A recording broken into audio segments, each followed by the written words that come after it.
Hello, what is up mga ma'am, sir, ma'am? Ako po si Ralph C. Fry, isang visual artist from Manila. And today, we are going to customize the Dragon Ball Z attack balls or space pods. So, we have the version 1. Ang gagawin natin dito, battle damage natin. So, ika-crack natin tong window niya. And then, dito naman sa version 2, second unit natin, minimal weathering lang. So, gagamitin natin yung airbrush ngayon kasi gusto ko makapag-add ng mga subtle na gradient around the edges dito, lalo na dito sa bilog, and then dito sa curve line na to. Ayan, around the edge of yung mga nabubuksan na na edges or corners. Yan.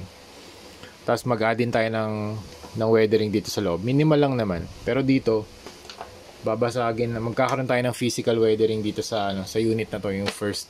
And also nga pala, if you want to watch the review, yun yung previous video natin. Yan. Meron ding LED pala to. Tatanggalin ko na yung battery para ma-prepare na natin for customization. Actually, babasagin natin to. Tapos, so ito yung plan. I-weather muna natin. Gamit tayo ng Dremel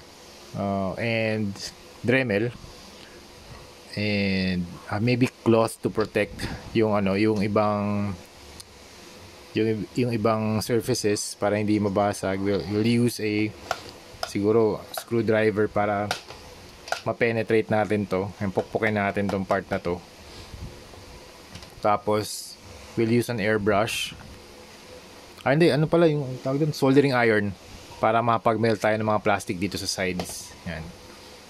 Tapos tatanggalin na natin yung battery, tatakpan na natin yung back seat para hindi naman natin ma-sprayan yung battery compartment. Okay? So yun muna yung gagawin natin. Tapos ang gagamitin natin pintura dito, primer gray, tapos flat white. Kasi ito hindi siya hindi siya super white eh. Hindi siya white na white. So gagawin muna natin primer gray muna, tapos flat white tayo. Okay? Tatanggalin natin battery.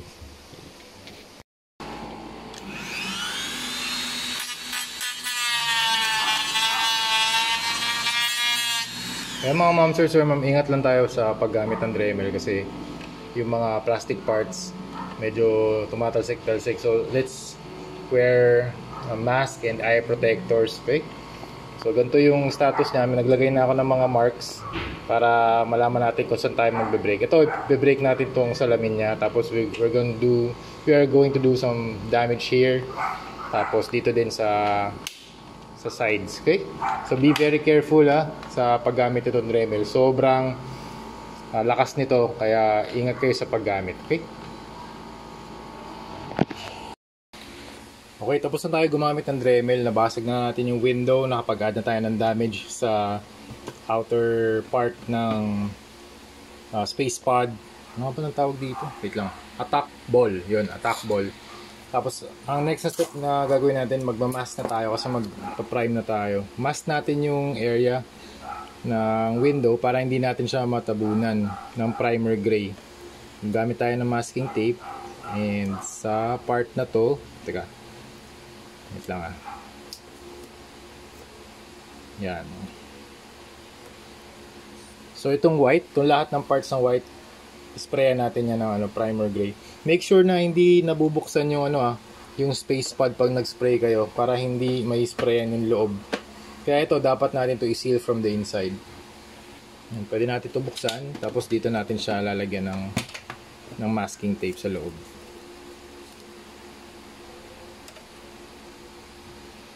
Okay, para lang makasigurado tayo na walang papasok dun sa mga edges, gagamit tayo ng blue tack para ma-seal natin yung edges ma-mask natin yung edges ng window para walang tatagos na pintura dun sa edges. Okay? Ito na yung progress ng ating Saiyan pod or space pod or attack ball. So we have the damaged version. Ito yung version 1. So mas basag yung window and merong mga physical damage. Yan. So sa baba, sa gilid, yan, sa left side, sa right side niya. Yan, pati dito sa likod, yan, meron din.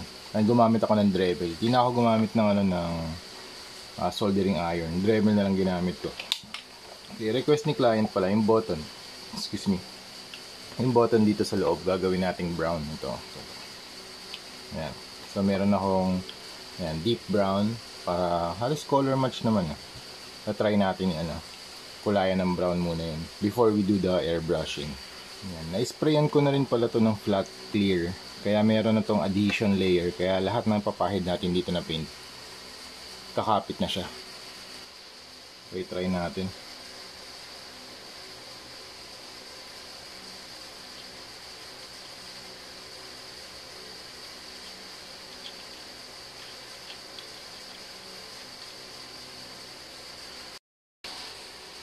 For this project, gagamit tayo ng airbrush. So, na-miss ko tong airbrush ko. Nabili ko lang to sa Shopee. Ano lang, super affordable nito. Wala pa atang 500 pesos. Airbrush kit na siya. Meron na siyang, actually wala pang compressor, pero meron na siyang mga, ito na yung buong kit. Ito, separate ko pala to binili. Ito, mga needles pang linis. Kasi minsan natatrap yung, nagkakaroon ng compilation, tawag doon? Nagkakaroon ng blobs of paint dito sa needle. So, kailangan natin siya tusukin. So, yun yung yun yung panlinis ko ng airbrush. Itong mga needles na to. Sobrang nipis lang nito. Teka, pakita ko rin sa inyo. Sorry, maalog yung camera. Saan ba ito? Paano nga pala? Kalimutan ko na rin ito gamitin. Ayan. Teka lang. Ayan o. Ito. Sorry, ano ba yan? Sobrang nipis lang nito na pwedeng tumusok dun sa tip ng airbrush. Ang una natin gagamitin na paint ay gray, water-based acrylic primer matte gray, para dito sa loob ng cyan pod or cyan pod, space pod na lang. Ayan. Tapos since magmamaneuver tayo using the airbrush, tatakpan natin yung airbrush natin for today, kasi usually hindi na ako nagtatakip ng funnel. Ano bang tawag dito? Some type of funnel, paint funnel.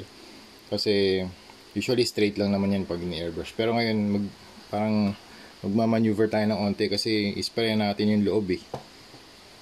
Kaya gagamit tayo ng takip. Ayan. Yan, ito naman yung mga auxiliaries na liquids para naman sa maintenance ng ating airbrush. So we have the airbrush cleaner, odorless to, 120 ml from Hero Paints. Yan. After natin mag-spray, linisin natin yung airbrush natin. So ito yung auxiliaries, gagamit tayo nito para i-mix natin with the paint. So kunwari ang base paint natin ay ito, water-based acrylic primer matte gray. Ang mixture ng ito, airbrush flow improver, nakalagay naman dito kung ano yung use niya eh. Yung flow improver ay improves airbrush flow and decreases clogging. Yan, dito naman sa airbrush reducer, effective for use with water-based paints, alcohol acrylics, and used to thin paints for airbrush use. Yan, kasi minsan yung mga paints medyo malapot to. So kailangan nyo ng reducer to thin paints and flow improver to improve airbrush flow and decrease clogging. So ang mixture nito ay, ang reducer ay 30% and yung flow improver 10%, tapos yung paint 60%. So yun yung gagawin natin mixture. Okay, nakauna yung compressor ko. Ito yung paint. Let's pour it straight dito sa funnel. Okay, i-press ko lang konti. Yan. Okay, tapos dito sa reducer 30% daw. Okay, 1, 2, 3. Tansyahan na lang to mga mamsara. Reducer, tapos 10% dito. Okay, tapos i-mix natin.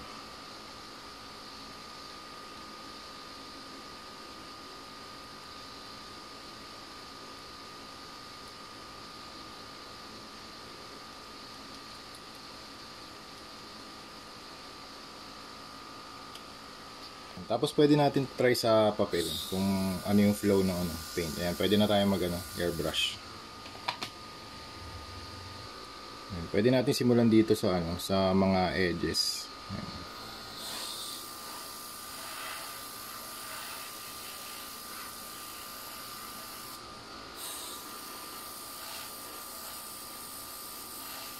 Masyado kasing dark pag ano eh, pag black eh. Kaya gray tayo.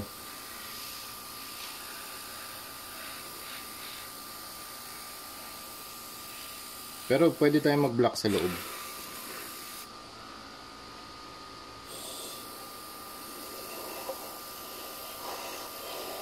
Ay, minsan labas pala. Nuuna lang natin itong mga grid. Ayan. Lalapitan lang natin para makapag-spray. Susundan lang natin yung grid sa loob.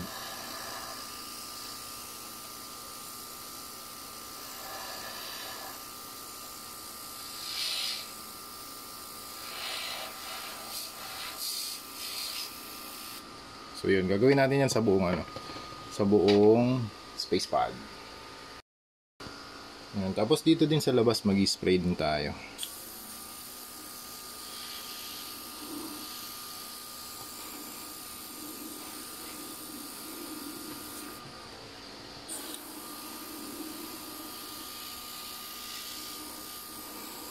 Yan, lalo na sa mga damage areas. Yan, din sa mga edges.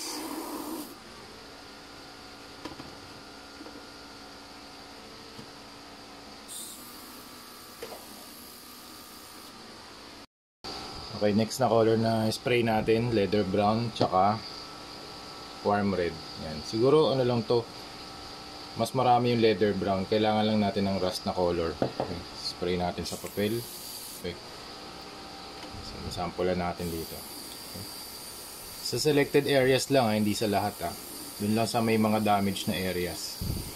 So, mas maganda, ito, mas papakita ko yung airbrush ko. Ayan. Mas recommended kung mas red siya kasi rust na yung ano eh, yung kulay niya. Hindi siya talaga leather. Ayan. Unahin na natin tong part na to. Kasi pwede pa tayong mag-dark niyan. Yung next na apply natin, yun na talaga yung darkest color. Uunahin natin yung mga lightest na mga parts. Ayan. You can, kung mas detailed yung gusto nyo, lapitan nyo yung, ano, yung airbrush. Tapos mas mahina yung, kasi makakontrol nyo yan eh. Dual action naman yung airbrush natin. So if you pull back yung needle, yung needle aatras, pushing the paint forward. Yung air yung nagpo-push dun sa paint forward. Kaya kailangan natin ng compressor. Saan na yan? Ito. Yan. Kung gusto nyo mas ano, mas feathered or mas blurred, lalayuan nyo yung airbrush nyo. Gusto nyo mas sharp, mas lalapitan nyo yung airbrush dun sa ini-sprayan nyo.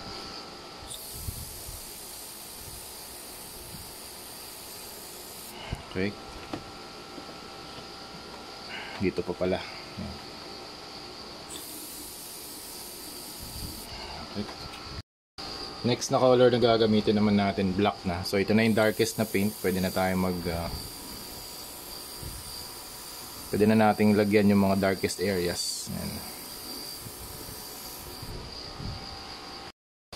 Okay, tapos na tayo sa airbrush. Proceed na tayo sa paintbrush naman. So freehand tayo. Gamit tayo ng PH179 black water based primer. Tapos yung mga crevices nito, dadaanan lang natin ng paint. Ayan, para mas maging darker. Okay, ayan. Para mas magkaroon pa ng depth. Kasi syempre diluted yung ano natin eh, diluted yung airbrush natin, di ba? So yung effect nito, talagang opaque black na makapagbigay ng depth dun sa damage. Mamaya gagamit pa tayo ng sponge.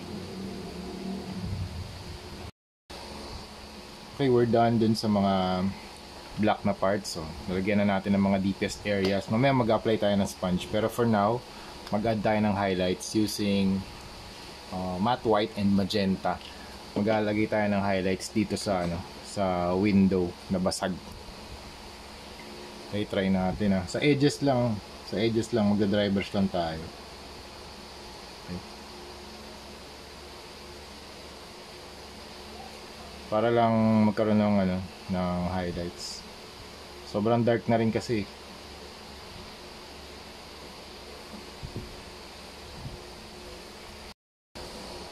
Okay, next step, gamit naman tayo ng Pilot Twin Marker para makapag-add tayo ng line art. So detailing na tayo dito, gamit tayo ng markers naman. So dito, meron akong reference na space pad. Gawin lang natin yung mga parang inking style dun sa Dragon Ball. Para para mukha rin siyang weathered. Yan. Dito mas minimal yung weathering na gagawin natin. Pero dun sa isa, yun, battle damage talaga siya. Yan. Yung Pilot Twin Marker, meron siyang dalawang tips. So, meron tayong extra fine. Ito yung ginamit natin dito para sa bilog. Tapos meron ding fine. Yung fine, gagamitin natin dito sa outer area ng pad ball. So, pwede tayong gumawa ng mga lines dito na mas makapal. Yan, teka. Yan. Gusto ko rin to pag medyo nawawala na rin yung tinta para gradual yung fade niya. Okay, next na step, gagamit tayo ng sponge with black acrylic paint. Tapos nagdab lang tayo ng konting paint dito sa mga damaged areas. Yan. Para magkaroon ng parang black speckles or dust effects. Alright, we are done with the Dragon Ball Saiyan Pod or Space Pod na project natin. Thank you very much, client, for this opportunity na makapag-customize ng Dragon Ball Space Pod. Super cool pala na access na na display option para sa mga Dragon Ball Z displays. Grabe. Meron pang LED function. So yung request ni client, gawin ko daw na brown din yung button. So nagawa na natin yan, and also I added yung gray na weathering sa loob, and also yung the brown rust, and nag-apply din tayo ng highlights and washes dito sa window para magkaroon naman ng contrast kasi super dark na niya eh. And also we used Pilot Twin Marker para mag-add ng mga lines na kagaya nun sa anime, something like this. And also ayun, yung stand, gagawin pa natin to, ispray lang natin to ng black. Okay, tapos lagyan, meron na palang signature sa ilalim. Ito yung battle damage version, ito yung version 1. Tapos yung version 2 naman, ito, mas minimal yung weathering, mas makikita nyo yung mga anime lines dito. Tapos nag-add na rin ako ng konting paint na broken glass dito sa harap, dito sa window niya. Same lang yung execution dito sa loob. Yung seat merong black na airbrush na paint.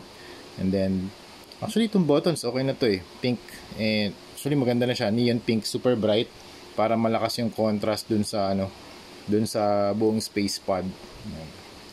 Tapos brown din yung button, and na-test naman natin yung ilaw, gumagana naman siya. Okay, tapos yung labas nito mas light na weathering, gumamit lang tayo ng gray na paint around the edges. Ayan, para pala siyang baseball. Ayan. So yun lang mga ma'am sir, tapos na tayo sa project, and ang gagawin natin na last na paint application, yung top coat. Yung top coat na gagamitin natin dito ay Bosny Flat Clear. Okay? So yun lang, thank you for watching and see you sa next video. Bye bye!